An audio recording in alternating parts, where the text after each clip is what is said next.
나는 왜 사람이 힘든가? 남상훈 빅토리아 대학교 경영대학 교수. 가까이 있는 사람을 이해하기 위해 알아야 할 것은 사람이란 무엇인가에 대해서 논하면 빼놓을 수 없는 것이 바로 지적인 능력을 측정하는 IQ이다. IQ는 전 세계적으로 보면 보편화된 지수로 학업 성취도와 가장 관련이 깊다. 그렇다면 직장 생활에는 얼마나 영향을 미칠까? IQ가 높은 사람이 직장 생활에서도 성공할까? 그렇지는 않다. 그동안의 연구 결과에 따르면 지적 능력보다는 감정을 잘 다룰 줄 아는 능력이 커리어 성공에 더 중요한 변수다. 감성 지능, 이모셔널 인텔리전스라고 하는 그 능력은 IQ에 빗대어 EQ라고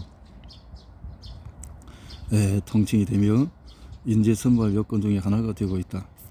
EQ는 4가지의 단계별 능력으로 구분된다. 첫 번째는 자가인지 셀프 어웨어런스 능력이다. 한마디로 자기 감정을 있는 그대로 솔직하게 잘 알고 있는지 여부다. 얼마나 나의 행동이나 태도가 다른 사람에게 어떤 감정을 반응을 일으키는지 아는 능력도 여기에 포함된다. 어떤 이들은 분노, 미움, 수치, 복수심 등 부정적인 감정들은 무의식적으로 외면하거나 무시하다 보니 자신의 감정을 제대로 모르는 경우가 많다. 또 감정을 있는 그대로 표현하면 미숙함을 드러내는 것이라고 믿어서 감정을 억누르다 보니 자신의 진짜 감정이 어떤 것인지 잘 모르는 경우가 많다. 두 번째는 다른 사람에게 공감하는 능력, 소셜 임파티. 상대방도 잘 모르거나 표현하지 못하는 감정 상태를 민감하게 읽어낼 수 있는 능력이다. 요즘 힐링이라는 단어가 유행하는데 상대의 스트레스를 풀어줄 수 있는 효과적인 방법이 바로 이 두 번째 능력을 이용하는 것이다. 예를 들어서 상대방이 분노와 미움을 표출할 때 비판하거나 편견을 갖지 않고 그 사람의 이야기 속에 깊이 담긴 감정을 인지하고 공감을 해줄 때 마음의 상처가 치유되기도 한다. 세 번째는 자신의 감정을 다스림으로써 스스로의 동기부여하는 능력이다. 일이 잘 안 될 때는 분노를 표출하며 남 탓을 하면서 자신이 해야 할 일을 제대로 하지 않는 사람들이 많다. 반면에 어떤 사람들은 어렵고 부당한 상황에서도 자기 감정을 절제하면서 해야 할 일을 꿋꿋하게 해내 놀라운 성과를 내기도 한다. 대개의 선구자는 이런 사람들이다. 마지막 단계는 상대의 감정을 조절할 수 있는 사회성 기술이다. 사회성 소셜 스킬. 예를 들어서 부정적인 감정에 휩쓸려서 자신감을 잃고 낙담한 부하 직원이 그 감정에서 벗어나서 다시 의욕을 내서 일을 잘할 수 있도록 도와줄 수 있는 리더는 가장 높은 단계의 EQ를 가진 사람이다. 그런데요, 이것이 사회생활에서 합력하고 함께 할 수 있는 좋은 이모셔널 퀄리티가 되겠네요. 사람의 성격은 타고난 것일까? 사람의 성격은 선천적으로 타고나는 것일까? 아니면 후천적으로 만들어지는 걸까? 선천적이냐 후천적이냐 내처 의 문제라는 심리학에서 가장 근본적인 논쟁 중의 하나다. 그런데 이 질문을 실증적으로 연구하기는 쉽지가 않다. 특별한 종류의 연구 대상이 있어야 한다. 타고난 유전자는 거의 비슷하면서 자라나는 환경은 다른 일란성 쌍둥이처럼 말이다. 이들의 행동과 성격을 비교해보면 성격의 결정 요인이 염색체인지 환경인지 알 수 있기 때문이다. 이에 관해서 미네소타 대학교의 연구팀은 상당히 흥미로운 결과를 발견했다. 소위 짐 쌍둥이라고 알려진 이들이 출생 직후에 각각 다른 가정에 입양되었다가 39세가 되었을 때에 우연히 다시 만나게 되었다. 그런데 이들에게 소름 끼칠 정도로 비슷한 점들이 여럿이 발견되었다. 두 사람 다 이혼을 하고 재혼을 했다. 두 사람 이혼한 전 부인의 이름이 린다. 재혼한 현재 부인의 이름도 베티로 똑같았다. 한 사람은 처자들의 이름을 제임스 앨런, 또한 한 사람은 발음은 같으면서 철자에 L자가 하나 더 붙은 제임스 앨런으로 지었다. 두 사람 모두 애완견을 길렀다. 그리고 개 이름을 똑같이 토이라고 지었다. 두 사람 모두 철자법에 약하고 수학은 잘했다. 두 사람 모두 약간의 경찰 훈련을 받았고 오하이오 주에서 부보안관으로 일한 경력이 있다. 두 사람 모두 목수로 일하는 경력이 있다. 두 사람 모두 18세에 두통을 앓기 시작했으며 동시에 4.5kg씩 체중이 늘었다. 키도 둘이 똑같이 180cm에 체중도 역시 똑같이 82kg이었다. 이야. 비록 하나의 사례이긴 하지만 두 사람의 사이에 놀라운 유사점들은 환경보다도 염색체가 사람의 성격과 행동에 직접적인 영향을 준다는 결론을 가능케 했다. 그 후로 이어진 연구를 통해서 학자들은 사람의 성격 중에 50%가 타고나는 것이며 나머지 50%는 후천적으로 형성된다고 주장했다. 많은 사람이 자신의 행동이 타고난 것이라기보다 주어진 환경에 의해서 결정되었다고 믿지만 실제로는 그렇지 않다. 성격에 의해서 나타나는 행동 중의 절반은 부모로부터 물려받은 유전자에 의해서 결정되기 때문에 변화가 거의 불가능하다.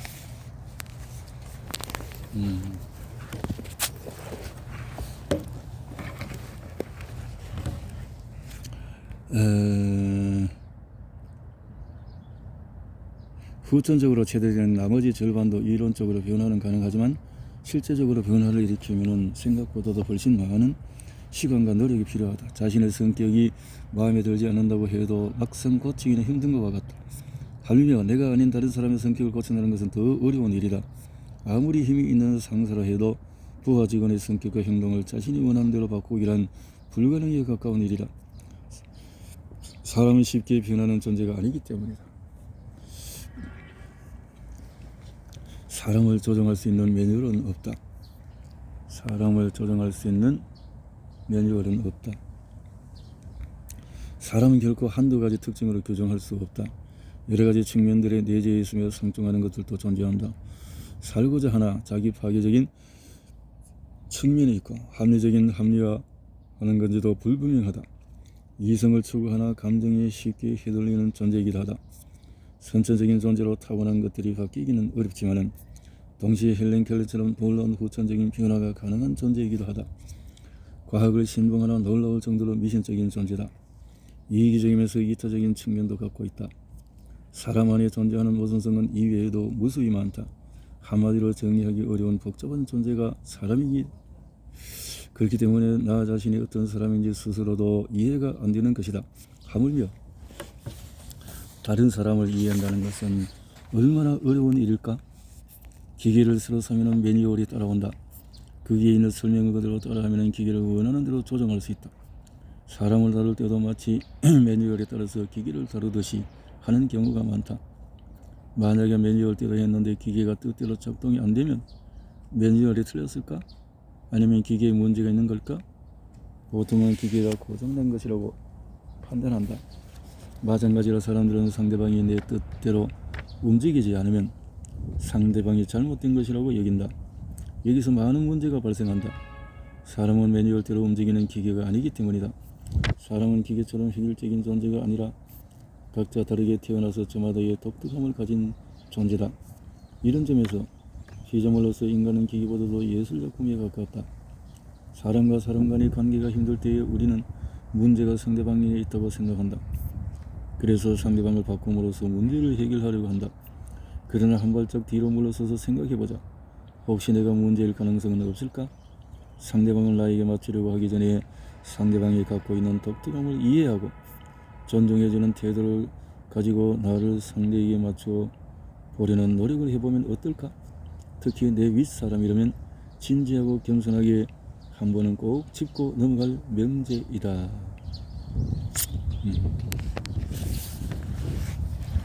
자신이 어떤 성격 유형인지부터 알아야 한다. 이제 마리아의 사리로 돌아가보자. 수녀원에서 마리아가 문제아 취급을 받게 된 원인은 어디 있었을까? 다른 선조들은 마리아를 문제아라고 생각하지만 객관적으로 보면 마리아 개인의 문제라기보다는 마리아와 수녀원 즉 개인과 조직이 서로 맞지 않아서 생긴 문제라고 할 수 있다. 수녀원은 전통과 교율을 중시하는 것이다. 일반 조직은 세상이 바뀌면 따라서 변하지만은 가톨릭은 지난 2000년 동안 고집스럽게 교율과 전통을 지켜왔다. 그래서 수녀가 되려면 이러한 교율들을 잘 지키는 것이 기본이다. 하지만 마리아는 이러한 교율로 묶어놓은 타고난 성격이 너무나 자유분방했다. 시대도 바뀌었으니 수녀원의 교율을 보다 자유롭게 바꾸면 마리아 같은 성격을 가진 사람도 별 문제 없이 수녀가 될 수 있겠지만은 수녀원은 그럴 생각이 전혀 없었다. 마리아의 행동을 어떻게 고칠 수 있을까? 첫 번째 방법은 불러놓고 차분히 타이르는 것이다. 그래도 효과가 없으면 강돌 앞에서 야단을 치고, 그래도 안되면 마루 청소 같은 벌을 주는 방법도 있을 것이다. 이러한 접근 방법은 어느 조직 어느 관계에서나 사용하는 방법이다. 그러나 이런 방법으로는 마리아의 성격을 고칠 수는 없었다. 잠깐 행동이 변하기는 했지만 시간이 지나면 다시 본래 모습으로 돌아오곤 했기 때문이다. 마리아는 진심으로 수녀가 되고 싶어 했다. 또 그러기 위해서는 수녀원의 규율을 잘 지켜야 한다는 것도 알고 있었다. 그래서 스스로 고쳐보려고도 했지만 생각처럼 쉽지 않았다. 어떤 수녀에게는 마리아는 자신의 잘못된 행동을 고치고자 하는 의지가 약하거나 일부러 수녀원의 규율을 어기는 것으로 보일 수도 있다. 다른 견습 수녀들은 훈육을 잘 지키는데 유독 마리아만 규율을 지켜서 어기니 수녀 담당 수녀의 눈에는 마리아가 마치 수녀원의 분위기를 망치기 위해서 들어온 존재처럼 보였을 것이다. 그래서 마리아를 악마라고까지 불렀을 것이다. 성격을 고정시키는 요인들. 10년이면 이면은 강산도 변한다는 말이 있다. 그런데 강산은 변해도 사람은 잘 변하지 않는다. 문제는 우리가 이러한 점을 제대로 인식하지 못하고 있다는 점이다. 그래서 나와 다른 사람 사이에 문제가 발생하면은 다른 사람의 행동을 바꿈으로써 해결해 보려고 한다. 상가는 부하 직원을, 부모는 자식을, 남편은 아내를, 형은 아우를 바꾸려고 한다. 힘 있는 사람이 힘이 없는 사람을 바꿔 문제를 해결하려고 한다. 그러나 대부분 실패하는 것이 현실이다. 혹시 행동의 변화가 보인다 해도 잠시일 뿐, 시간이 지나면 다시 원점으로 돌아간다. 사람은 왜 그토록 변하지 않을까? 마음속에 어떤 것이 사람의 행동을 그렇게도 유연하지 못하게 만드는 것일까? 이 질문의 답은 성격이라는, 퍼스널리티라는 개념에서 찾을 수가 있다. 성격은 행동을 결정하는 변수이지만 거의 변하지 않는다. 혹시 변한다고 하더라도 갑자기 변하는 경우는 거의 없으며 아주 오랜 시간에 걸쳐서 조금씩 변할 뿐이다. 마리아가 자주 교율을 어겼던 것도 성격 탓이 컸다.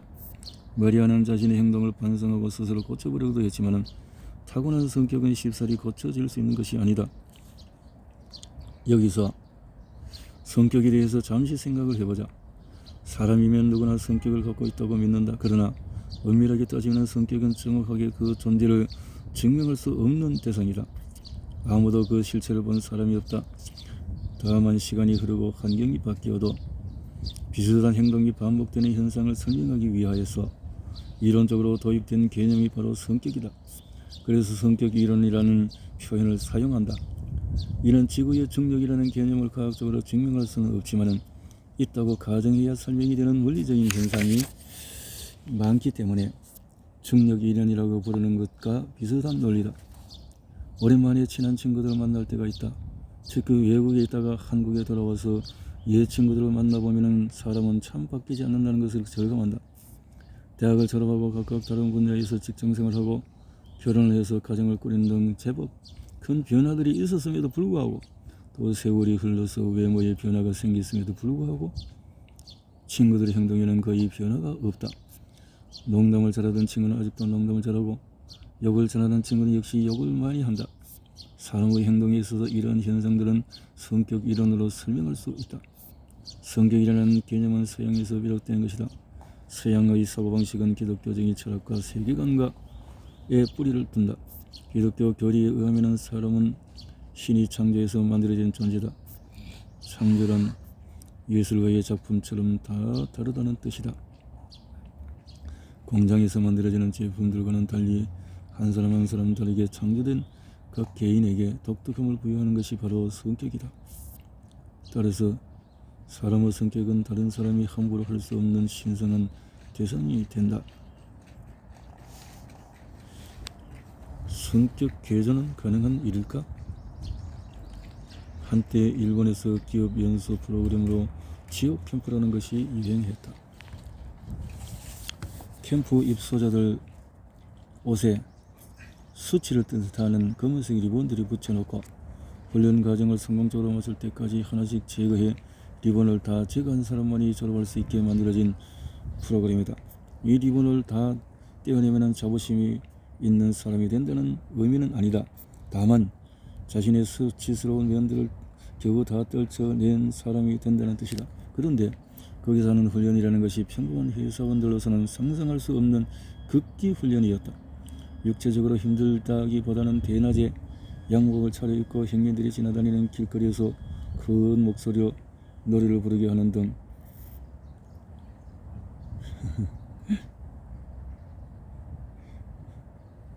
비정상적인 행동들을 시키기 때문에 심리적으로 받아들이기 어려운 것들이었다. 게다가 이 프로그램은 그 힘든 과정을 겪는 참가자들을 격려하면서 잘하도록 만드는 것이 아니라 오히려 못하는 사람에게 모욕에 가까운 언사를 사용해서 수치심을 유발하는 프로그램이었다. 요즘 기준으로 본다면 비인간적인 프로그램일 수 있다. 마치 미국 방송기자가 이 프로그램을 취재하러 가서 연수원 책임자에게 왜 그런 방법으로 사람들을 훈련시키냐고 물었더니 돌아온 답이 참 기자들의 성격을 개조하기 위해서라는 것이었다. 성격 문화에서 신성한 대상으로 여기는 성격을 일본에서는 개조할 대상으로 보는 것이다. 우리에게 성격을 개조한다라는 표현이 낯설지만은 않다. 성격 개조라는 표현에는 한 사람이 다른 사람의 성격을 바꿀 수 있다는 믿음 내지는 가정이 깔려 있다. 가정에서 부모가 자녀를, 학교에서 선생이 학생을, 또 군대나 회사에서 상관이 부하 직원을 대하는 태도나 행동들을 잘 보면 우리 문화에 이러한 믿음이 생각보다 뿌리가 깊다는 것을 알 수 있다. 가끔 결혼을 앞둔 젊은 사람들 중에 두 사람의 성격이 서로 잘 맞지 않아서 차이점을 쉽게 무시한 채 결혼해서 살면서 배우자 성격을 고쳐가면 된다고 이야기하는 사람을 종종 볼 때가 있다.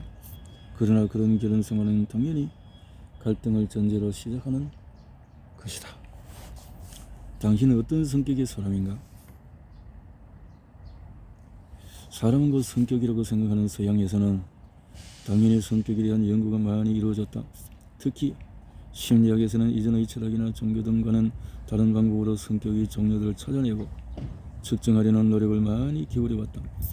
그러한 노력이 넘치다 보니 학자들이 발견한 성격의 종류가 너무 많았어서 혼돈스러울 지경이 되었다. 그들이 사전에서 성격 단어 관련 단어들을 세워본 결과 무려 1만 7천 개가 넘는 단어가 있다는 것을 알아냈다. 이 단어들을 정리해서 171개의 그룹으로 줄이고 통계 기법을 활용해서 이를 다시 5가지 성격 그룹으로 정리했다. 이를 빅5라고 부른다. 성실성, 친화성, 신경성, 경험에 대한 개방성, 외향성이다. 이 영어 단어들의 첫 글자를 따서 카누 모델이라고 한다. 성실성은 책임감이 강하고 실수를 잘하지 않고 조심스럽고 자기 통제를 잘하는 성격이다. 이런 성격을 가진 사람들은 다른 사람들에게 믿음을 준다. 일을 맡기면 책임감 있게 해낸다. 은행은 세계에서 법관, 의사들의 직업과 잘 맞는 성격이라고 할 수 있다. 친화성은 예의 바르고 성품 좋고 사교적이고 다른 사람 입장을 잘 이해하는 성격을 의미한다. 우리 주변에 사람 좋다는 평판을 받는 사람들이 이 성격을 가진 사람들이다. 이런 성격을 지닌 사람은 마케팅 부서, 영업직 등 사람들을 많이 접하는 직업을 가지는 게 좋다. 신경성은 걱정이 많고 마음이 불안정한 성격이다. 마음의 여유가 없어서 상대방에 대한 태도가 적대적이며 감정을 잘 통제하지 못한다. 결과적으로 다른 사람들과의 갈등이 많다. 회사 안에서 유달리 갈등을 자주 일으키는 이들이 바로 이런 성격 유형을 지닌 사람들이다. 경험에 대한 개방성은 5가지 성격 차원 중에서 가장 복잡한 개념이다. 일반적으로 상상력이 풍부하고 창조적이며 호기심이 많고 미적으로 민감한 성격을 의미한다. 창의력과 유연한 사고를 필요로 하는 직업에 적합한 성격이다. 이 성격이 약한 사람들은 변화를 거부하고 새로운 아이디어를 받아들이려 하지 않으며 전통을 고수하고 생각이 유연하지 못하고 고집세는 행동들을 보인다. 외향성은 말이 많고 자기 주장이 강하며 사람들과 어울리는 것을 좋아하는 성격이다. 많은 사람을 통솔해야 하는 리더나 정치인 같은 직업에 잘 어울리는 성격이다. 반대로 이 성격이 약한 사람은 내성적이고 대인관계보다는 자신이 하는 일에 집중하는 성향을 보인다. 성격 유형에 관한 학문적으로는 빅5 모델이 가장 인정받고 있지만 실제로 대중적으로 많이 알려진 것은 MBTI 마이어스 브리그스 유형 지표다. 이 모델은 스위스의 저명한 정신병력자 카를 융의 이론에 의해서 만들어졌다. 네 가지는 감각, 직관, 사고, 감정, 예향, 내향, 판단, 인식, 각각 상반된 성향을 짝을 이룬 네 가지 유형을 조합해서 총 16가지 성격 유형으로 구분한다. 감각에서 직관, 정보를 구하는 방법에 따른 구분으로 감각 유형은 사람이 오감을 통해서 정보를 얻기 때문에 객관적이고 과학적인 타입이다. 반면에 직관 유형은 자신의 느낌이나 통찰을 믿는 주관적인 타입이다. 사고 감정은 정보를 어떻게 처리해서 판단하는가에 대한 구분이다. 사고 유형은 논리적, 합리적 분석을 통해 결론에 이르는 성향인 반면에 감정 유형은 논리보다는 감정을 앞세워 판단하는 성향이다. 외향, 내향은 빅5 모델과 중복이 된다. 판단 인식은 세상을 보는 눈으로, 판단 유형은 자신이 정해놓은 틀에 세상을 맞추려는 경향이 강해 옳고 그름의 판단을 쉽게 하는 성격이다. 반면에 인지 유형을 판단을 유보하고 있는 그대로 보려는 유연하고 열린 성격이다.